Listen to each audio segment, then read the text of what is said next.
লাজ লাগে কিছুমান কথা আপোনালোকৰ লগত শ্বেয়াৰ কৰিবলৈ লাজ লাগে, কিন্তু শ্বেয়াৰ নকৰিলেও নহয়, কাৰণ তেওঁলোকে যেতিয়া লাজ নকৰে আমিনো ক'বলৈ কিয় লাজ কৰিম, নহয় জানো। নতুন এটা ভিডিঅ'লৈ বন্ধু বান্ধৱীসকল আপোনালোকক আটাইকে স্বাগতম জনাইছোঁ। আৰু অৱশেষত আমি কি কৰোঁ, শাওণ মাহটো বিদায় দিলোঁ নহয়নে। শাওণ মাহত আমি কি কৰোঁ, শিৱৰ লিংগত পানীয়ে হওক বা গাখীৰেই হওক ঢালি পেলাই আমি আশীৰ্বাদ লওঁ, হয়নে নহয়, যাতে ঘৰখন আমাৰ ভাল হৈ থাকে। ঘৰখনেই হওক বা দেশৰে হওক সকলোৰে মংগল কামনা কৰোঁ। কিন্তু এইজনীয়ে আকৌ কি কৰে, নিজকে লেখিকা বুলি কয়, কৈ পেলাই কি কৰিলে জানেনে, শাওণ মাহৰ শেষৰটো দিন 17 আগষ্টৰ দিনাখন তেওঁ কি কৰিলে, শ্যামকানু মহন্তৰ লিংগত পানী ঢালিলে, পানীয়ে হওক বা গাখীৰে হওক ঢালি পেলাই তেওঁ মানে প্ৰাৰ্থনা কৰিলে যাতে শ্যামকানু মহন্ত তললৈ আহক, মই অলপ লিলিমাই কৰিব পাৰোঁ। আৰু শ্যামকানু মহন্ত এইটো আপোনালোকে ভাইৰেল হৈছিলে, ফটোখন গমেই পায়, কি দেখাইছিলে, নুনু দেখাই ফুৰিছিলে। গতিকে তেওঁ এতিয়া পাগল হৈ ফুৰিছে, আৰু পাগল হোৱাৰ লগতে হৰি সমাজত ফেচাৰিকো উলিওৱা নিচিনা এইজনীয়ে তেওঁ নিজকে লেখিকা বুলি কয়। এগৰাকী লেখিকাই কি কৰি আছে, আৰু এইগৰাকী লেখিকাই কি কৰি আছে, শ্যামকানু লিংগত গাখীৰ ঢালি পেলাই তেওঁ প্ৰাৰ্থনা কৰিছে যাতে শ্যামকানু মহন্ত মুকলি আকাশৰ তললৈ আহিব পাৰে। আপোনালোকক মানে নক'লেওহে নোৱাৰোঁ, ক'লেও লাগে জগৰ। আপোনালোকে মোক কয় যে এইজনীৰ কথা নক'ব বাইদেউ, বহু লোকে কয়, কিন্তু চকু কাণ মুদি থাকোঁ।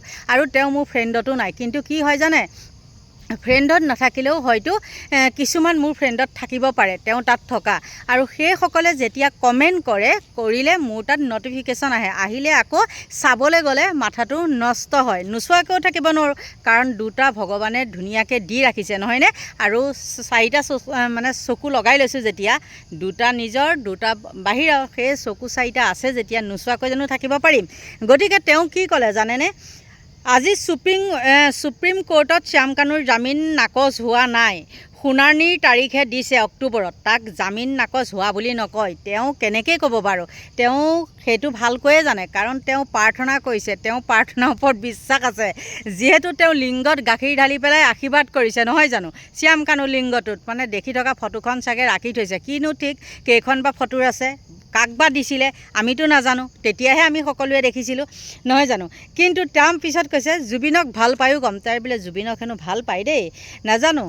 শ্যামকানুৰ জামিন হওক, এয়াই মোৰ মনে প্ৰাণে কৰা আশা আৰু ভগৱানৰ ওচৰত একান্ত প্ৰাৰ্থনা। শুনিলে নহয়, একান্ত ভগৱানৰ ওচৰত প্ৰাৰ্থনা কৰিছে। তেওঁ মুখত শুনিলে জানো শাওণ মাহ বুলি, শুনিলেনে নাই শুনা, কাৰণ তেওঁ হ'ল এগৰাকী নাস্তিক।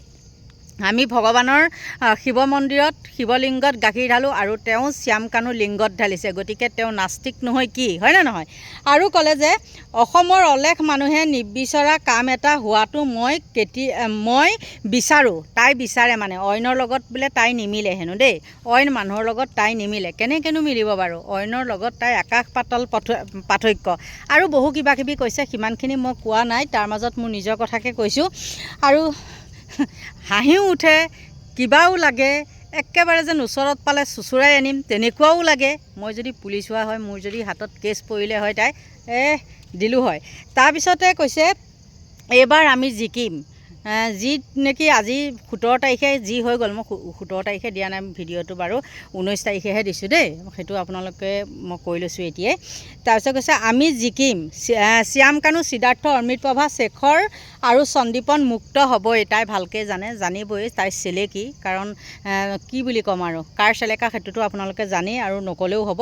অসমত এনে এটা পৰিৱেশ গঢ়ি উঠিছে যে এই 5জন লোকক যিকোনো প্ৰকাৰে ফাঁচি দিবলৈ ৰাস্তা যেন মুকলি কৰি আছে, কিন্তু কাৰোবাৰ অন্তিম বিচাৰ কৰিবলৈ আদালত কোন, শেষ বিচাৰ সদায় ভগৱানে কৰে।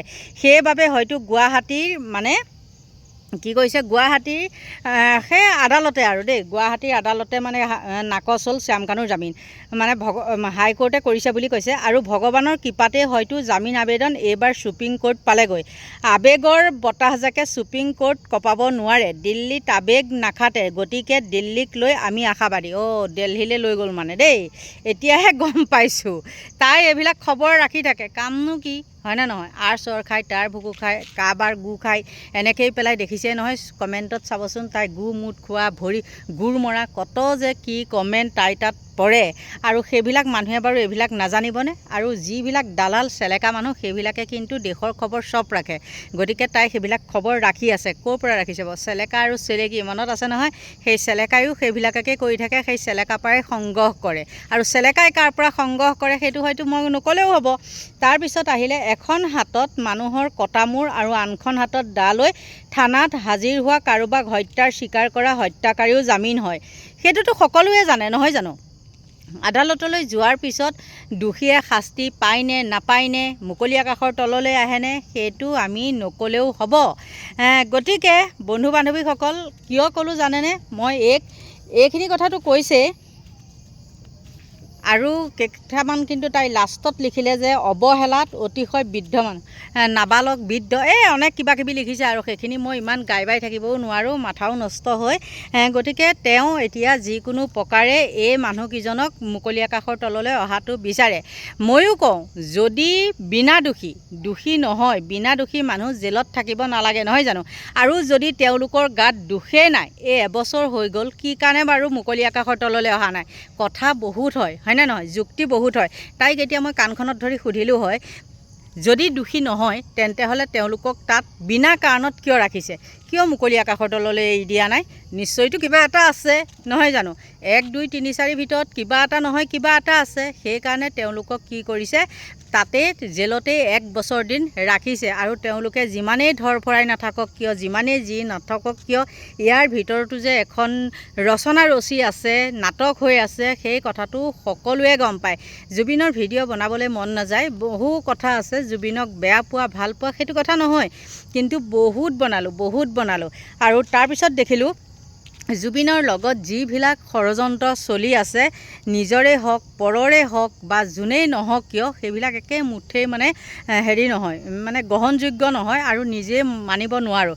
সেইকাৰণে আঁতৰি থাকোঁ। কিন্তু আজি যেতিয়া মই এই কুকুৰনীজনীৰ এইটো পোষ্টটো যেতিয়া পালোঁ ছ'চিয়েল মিডিয়াত, তেতিয়া মই আপোনালোকৰ ওচৰত এই কথাটো জনালোঁ।